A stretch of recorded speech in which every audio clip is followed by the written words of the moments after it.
Thanks for tuning in. We're back. It's another episode of the Golden V podcast. It is Monday, June 15th, and we're joined by a semi-regular returning guest, Mr. Giulio Caravatta, BC Lions color analyst. Giulio, how are you?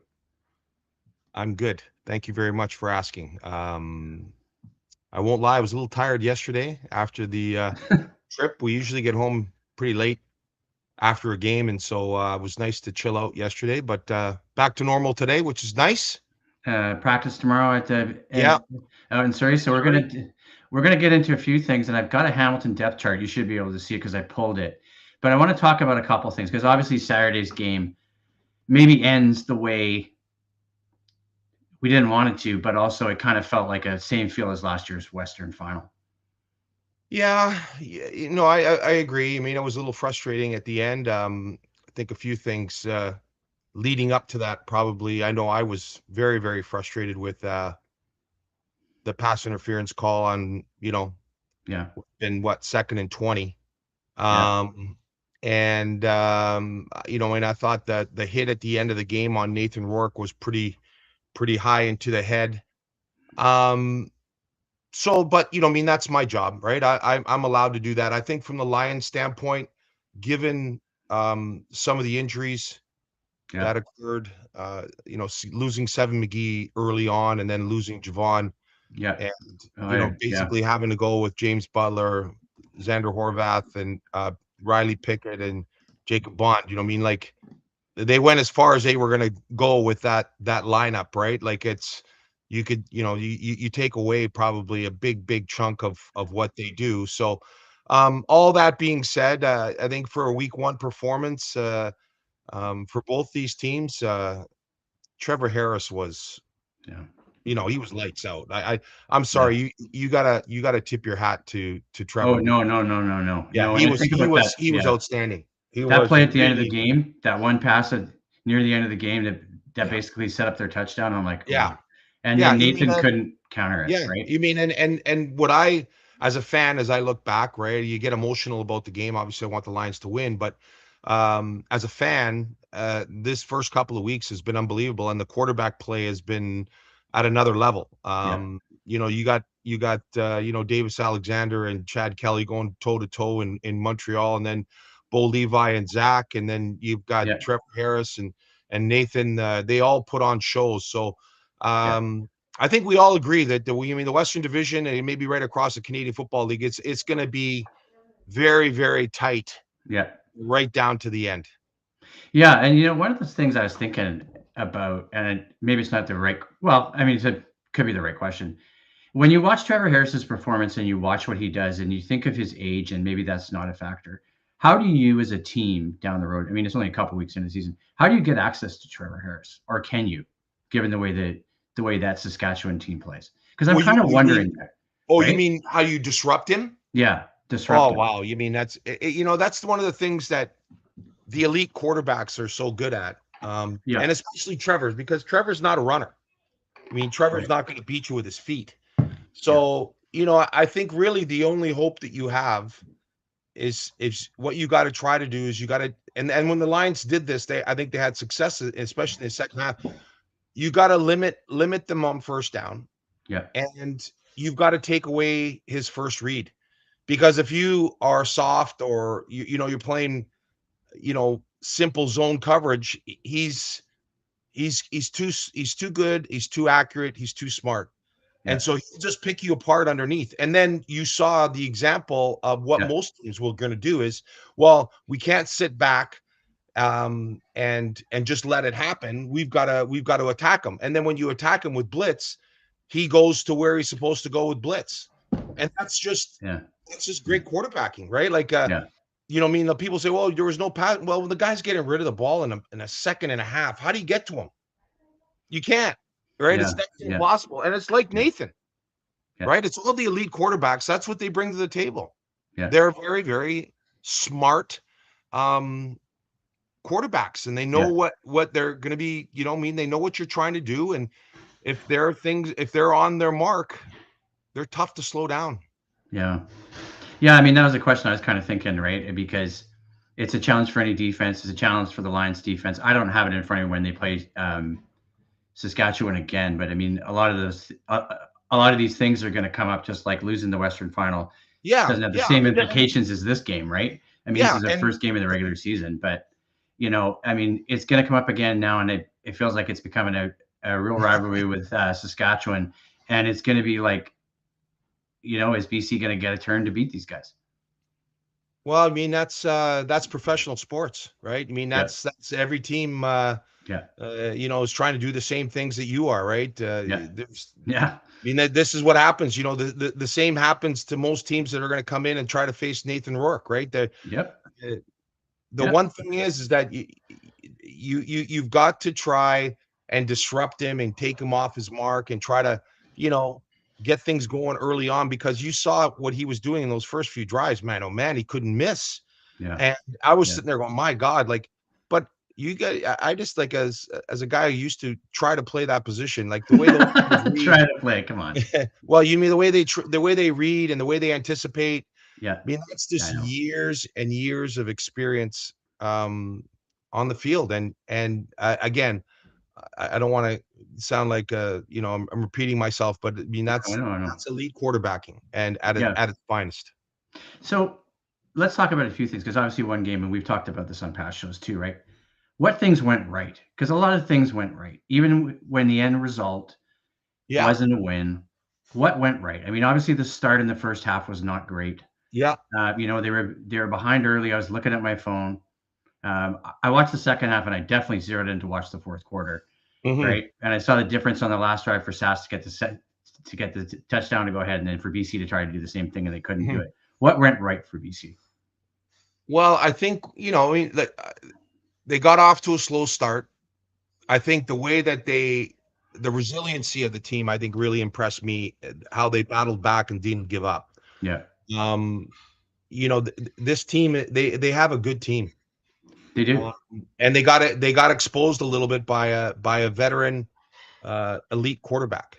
Yeah, And, yeah. and Well, trust me, that's not going to be the last time that Trevor Harris does that to a team.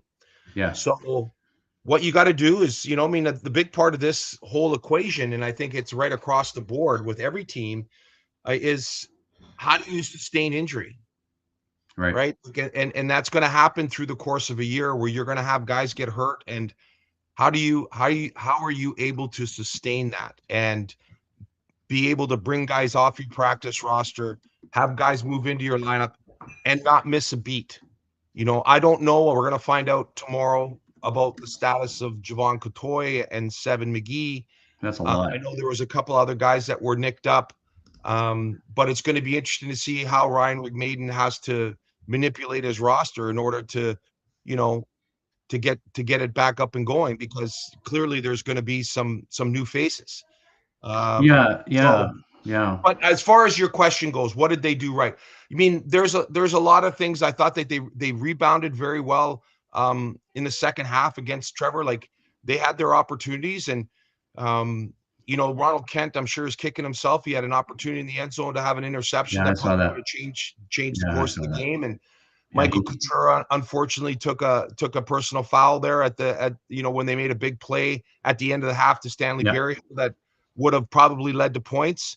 So you look at these close games, and they again they usually come down to 5 or 6 big plays that yeah, determine who wins, and the Lions just weren't able to make those plays when they needed to, and that was the difference. yeah. And it's the first game of the season, and I feel like I got to get into my own football rhythm, getting watching games and coming to practices, and reading press releases from Matt Baker, and you know, Yeah, yeah, kind of it's shoveling in there, right, and kind of getting your yeah, getting it's you. it's it's a long year. Yeah, It's a long year, but here's the thing that I thought that what really kind of, as I thought about it after the game, was that big penalty that Ben Aladic took. And I think what's frustrating is that when you watch it over and over again, that's not pass interference. That's not the intent of the rule. yeah, And for them to, I think I'm convinced of this. I think teams are probably coaching their players in those situations to go out and initiate contact with a DB and throw a flag. And yeah, if you're calling it, if that's the standard, right. then you're setting an awful precedent heading down for the rest of the season that if you initiate that kind of contact downfield, if a receiver runs into you and he runs into you and there's contact there, then that's a penalty. So you got to stay consistent with that. Yeah. So, Well, but that's the thing, though, right? here's Do the they thing, stay though, Ben. consistent, Here's the right? thing: when this is going to be a year where it's going to be the slimmest of margins, right? That could you imagine at the end of the year that you are tied or you're one game out of a playoff or one game out of hosting a Western Conference final? You know what I mean? And you look back at a game like that and think that call is what decided a game. There's a lot of ramifications, even though it's week one. So every week is going to be big for these teams, and those kinds of plays are unfortunately going to determine some of them, and that's unfortunate.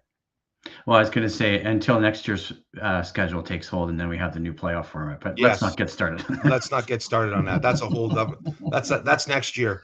Yeah, and that's a whole other issue. But let's shift gears a little bit too, because we're not going to take a lot of time on this past week's game. We've talked about it, but I want to move ahead to obviously stepping into Hamilton this Friday, because you're starting both games on the road. You know the World Cup schedule. You don't play a home game, true at home game in BC Place until July 25th, right? So you go into Hamilton facing a 1-1 Hamilton team that had an interesting game against Montreal, because I watched that game. Followed that up with a pretty nice shellacking of Winnipeg, who was supposed to be. I saw Chris Streveler tweeted it. I mean, obviously he tweeted it. He thought that Winnipeg was one of the best teams in the league. That BC lacked depth, and I was like, okay. I mean, you could say that, but I was more curious why than I was like offended. I was just like, how does BC lack depth, right? I was like, I'm kind of like, okay. But let's move into Hamilton, because obviously, great week for Hamilton last week, right? I mean, how much do we need to talk about Bo Levi Mitchell, right? He throws 3 TDs against Winnipeg's defense. I was just looking at some notes from the Tiger Cats website. 2 Keandre Smith touchdowns, right? And one of the ones that stood out for me was 0 turnovers for the Hamilton Tiger Cats. So it doesn't get any easier, right? Yeah. Like you're going to Hamilton, which is you got to that's a 4.5 hour flight, and you got to go and play a tough team in Hamilton with another veteran quarterback who's got a very talented receiving core. So it's not going to be easy all the way around. That Hamilton is going to they're always tough on defense, and you got the likes of Hauser on the edge that is really a guy you got to be really aware of. And so I mean they have a good team, and so again it's never going to be easy. I don't think there's a weak link in this league this year. So and again, we saw what happened last year when the Lions got off to a slower start. Yeah. And then you having to dig yourself out of a hole. Yeah. Early on in the year, where games, as you've progressed here, like the games become more and more important. So yeah, I mean, this is a big road game against another very good football team that's got a lot of confidence, because, as you said, they went into Winnipeg, and Winnipeg had a little bit of a late push, but they handed it to Winnipeg. Yep. So Bo Levi's playing at a very high level, as you would expect. Yeah. And again, that's going to be another big test for them, because he's a lot like Trevor. Yeah. Right. He's smart. He knows where to go with the football. He makes good decisions, and the job is going to be to try to get him off his point, and easier said than done. So again, a tough week, but man, oh man, early on here, it's not going to be easy for the Lions, given with the World Cup and having to travel. Even though they're going to stay in BC and go to Kelowna, which I think is going to be a great experience for them, you're still on the road, right? Like it's a road game. Yeah. And so it's not going to be easy for this team. Yeah, and I just actually shared some of the stats I pulled off the Hamilton website about Bo Levi's finish in that game against Winnipeg. So 19-24 for 287, 3 touchdowns, 2 to Keandre Smith, and no interceptions. Yeah, I mean, that's I mean, that's a regular day at the office for Bo Levi, right? I mean, that's what you're Well, going to yeah, get pretty much week in and week out. So yeah, again, the one thing is that you got to try to create turnovers. Um, you got to try to disrupt Bo Levi, and Nathan's a lot like Bo and the rest of the elite. You know what you're going to get out of them. They're going to yeah, be pretty consistent. They're going to be in around 65, 70%, maybe a little higher in completion. Um, they're going to have their share of yards, but you got to try to slow them down and minimize those big plays and make them earn everything they get. yeah, yeah. It's going to be interesting. I just pulled the depth chart up so we could look a little closer. It's a bit Yeah, tough yeah, for the yeah. I for can the see it. Go ahead. podcast. Yeah, good. Okay, I figured you'd be able to see it because we got like let's start on offense, right? We got Mitchell, we got Trey Ford as a backup. We got there's Kenny Lawler. I mean, maybe later in his career, but that doesn't matter, especially No, when he's right, he's like especially unbelievable. right, like when he's working with Bo Levi, right? So I'm at his He's an elite receiver. Elite. yeah, yeah, and I mean I recognize Gittins Jr. from was he on Yeah, Edmonton last year? yeah, He was good for Edmonton last year. I'm yeah. surprised they A let him good walk, Canadian but receiver. yeah. So that's a nice looking offense, right? And is it as good as the Saskatchewan offense? I don't know. I think it's pretty close. What can the what does the Lions D have to do to stop that offense? Well, I mean, as I said, you mean you're gonna have to take away Bo's first read and make him, look elsewhere, Right. because they're just too good. At if you don't take away that first read, so that's a lot of you got to put yourself in good positions on first down. Um, as far as defensively, you got to mix up coverage. You got to be, moving things around and changing things up because the other thing that these guys do so well, and I think it goes, I think we look at their play and say, I mean, obviously, they're obviously great quarterbacks, but I Yeah. think what people miss is that how much preparation goes into those 3 hours on game day. Bo Levi is probably watching so much film during the week that he is going to figure out your tendencies. Yeah. He's going to figure out what you like to do on first down, second down. Where do you like to blitz? Who am I going to go to if we do blitz? What personnel am I going to attack? All those things that's what goes into being a great quarterback is all that preparation. These guys just don't walk out on the field on Friday after practicing on the field and say, okay, let's go. There are hours and hours off the field that are spent um, trying to make you better. And the one thing about quarterbacking is once you feel that that you're prepared, that there's nothing that they're going to do that's going to you know throw you off or do something that's really going to be out of the ordinary. Most teams are what they are. You are going to put your base defense in, and you're going to do the things that you have done pretty much your whole career. Brent Monson's the defensive coordinator. He's been a coordinator in this league for a lot of years. These guys know each other. He knows Nathan Rourke. He knows, hey, how do I try to slow him down? I might throw one or two things, but at the same time, you have to be able to go out and play defense with what you have. You got to play your foundational pieces and your foundational philosophy, and you got to be able to execute it. That means coverage. That means being able to come up and make tackles, all those things. So in the end, that's what you have to be able to do. Hmm. All right. Let's switch over a little bit to. I got some stuff here on the BC defense. If I can get it up and running from the week 2 at Sask. Share that instead. All right. I'll zoom in a little bit so we can look at it a little closer. Oops, I lost it. Okay. Give me one sec here. Yeah, no worries. Okay. I think I got it. Zoom in a bit. Okay, there we go. I just got to move around. Mm-hmm. Got to move it around a little bit. Oh, maybe it's not going to cooperate. Okay. Let's try it this way.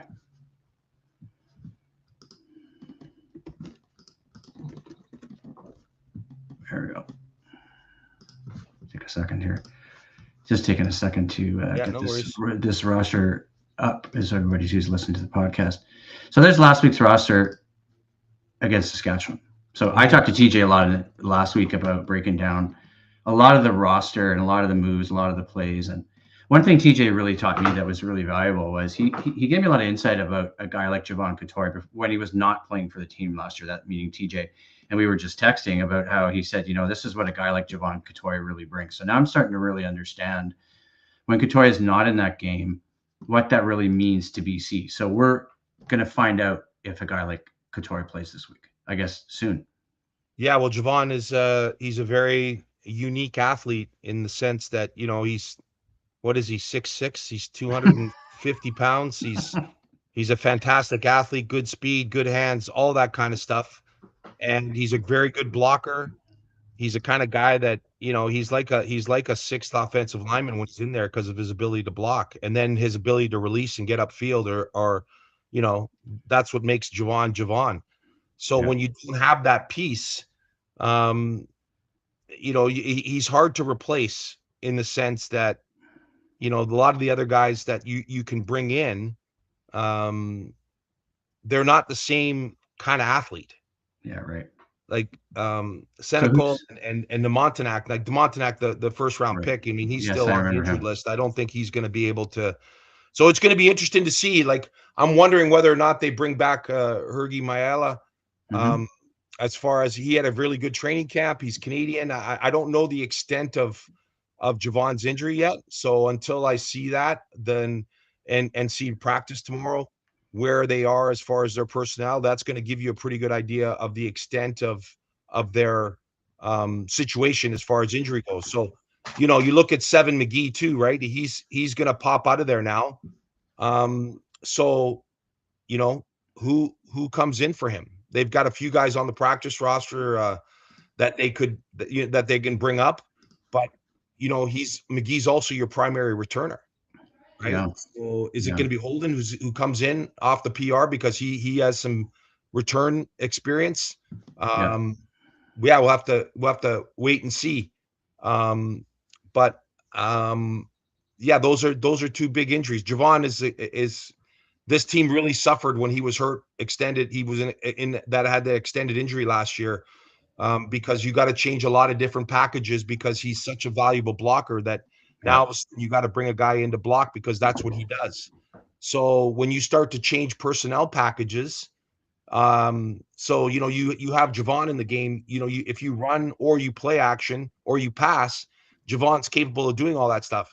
Whereas now, if you bring not that Riley Pickett can't, you know, catch passes and do, but he brings a different skill set to the Yeah. scenario. He's a So when he fullback. comes into the game, He's a fullback. then all of a sudden you start to give yourself a tendency that, hey, every time Pickett's in the game, they're going to run, or every time they do this, he's going to run, right? Yeah. So that's the chess match that you're playing with the other coordinator as far as your personnel goes, because that's what they look at, right? Hey, they start to look at, hey, when this guy's in the game, they never throw to him. Yeah. Or I mean, they've thrown to him 3 times in 4 years. Yeah. And the Right. defense that they understand that. So when you're in the game, you're not going to get the ball. So they're not as worried about you. Yeah. So that's just all part of the chess match that makes the game so interesting for me. Yeah. Yeah. Okay. Let's because I think of what, like when I saw the fourth quarter, there's a guy who missed two passes. That was Bond, wasn't it? Yeah, 36. I and think I that's tough. That's tough for Jacob Bond. I mean, like, yeah. he's a fullback. I said during the broadcast, that I mean, probably he's had limited reps. He's probably had no reps at that spot. Yeah. No reps. Yeah, I didn't know that. He's And it probably wasn't in the yeah, I he's in wasn't the trying to sound huddle and they're critical. probably telling him what to do and where to go and how to. I mean, that's at this level, man. That's hard to do. I again, I commend that entire group that was in the game at the end. They showed a lot of resilience Yeah. and a lot of fight. They didn't give up, given how limited they probably were with their passing game because of all those injuries. Yeah. So I give them a ton of credit for trying to fill holes that probably wasn't very comfortable for them. And let's flip over to the defense and then we'll wrap it up there. Obviously, a few other thoughts about a game preview for this week, but that defense struggled where? I mean, obviously I seem to Well, recall. Go ahead. Yeah, they most people are going to point to the fact that they had Keyshawn Johnson and Schaefer Baker had big games, and I think Emelis had 3 touchdowns. Uh, you know they got they got exposed a little bit because of Trevor Harris, and when they started to blitz him, Trevor was throwing dimes. He Well, yeah, I threw one, mean, and I think it was in the first quarter, or was it in the first quarter? It might have been the first quarter.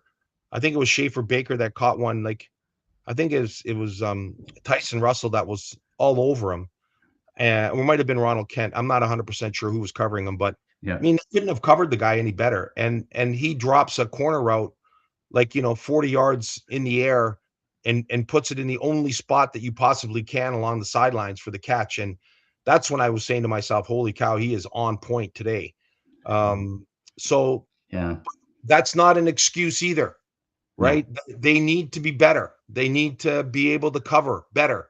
yeah, And I'm sure that's going to be a point of emphasis, right? And the defensive line, I mean, that's very difficult. That when they did take away Trevor's first read, the D line was getting to him and disrupting him. But it's very difficult to play against a guy like that when he's getting rid of the football as quickly as he was. yeah. All right, we're going to wrap it up there because we've covered a lot of stuff. Thanks for doing this, Giulio. No Really problem. appreciate it. Good to have you back. Yeah, thanks, Looking man. I forward to appreciate it. good Now go to. back into your kitchen and make something to eat. Okay, I will. Thanks. Talk to you soon, man. Take care. Okay.